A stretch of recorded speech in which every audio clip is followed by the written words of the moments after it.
L'histoire des Juifs séfarades en Bulgarie. Les séfarades sont une des 3 communautés juives en Bulgarie. Leurs ancêtres sont venus de la péninsule ibérique. Ils parlent une ancienne langue dite ladino.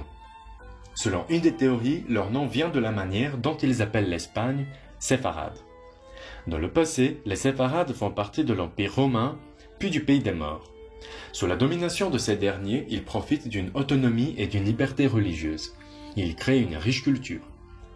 Après vient la période de la Reconquista en Espagne. Malgré leurs privilèges et le fait d'occuper des postes importants dans la cour royale, ils continuent à représenter une minorité et leur religion est méprisée.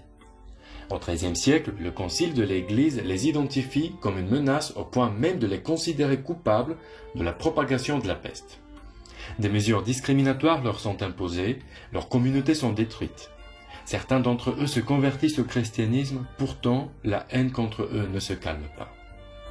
Plus tard, l'Inquisition juge de nombreux juifs et les envoie au bûcher. Le décret royal du XVe siècle les oblige soit de se convertir, soit de quitter l'Espagne. Ainsi, environ 150 000 juifs partent à la recherche d'un nouveau foyer.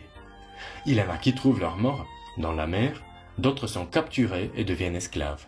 Les survivants s'installent dans les pays européens et en Afrique du Nord. L'Empire ottoman donne refuge à beaucoup d'entre eux. Voilà comment, au XVIIIe siècle, sur le territoire de la Bulgarie, des communautés juives sont établies dans les villes de Kazanlak, Kustendil, Pazarjik, Stara Zagora, etc.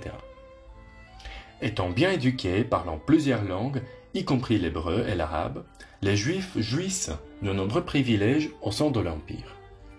Ils occupent des postes importants, ils sont exonérés de la taxe sur le sang et ont le droit de construire des synagogues. Grâce à leurs compétences de marchands, de médecins, de scientifiques et philosophes, ils contribuent au développement de l'économie de l'Empire. Pourtant, le cliché que les Juifs tuent les chrétiens les fait de nouveau victimes de discrimination. Avec le déclin de l'Empire ottoman à la fin du XIXe siècle, la Bulgarie est libérée et de nombreux Juifs continuent à vivre sur le territoire du nouvel État. La communauté juive participe activement aux activités publiques.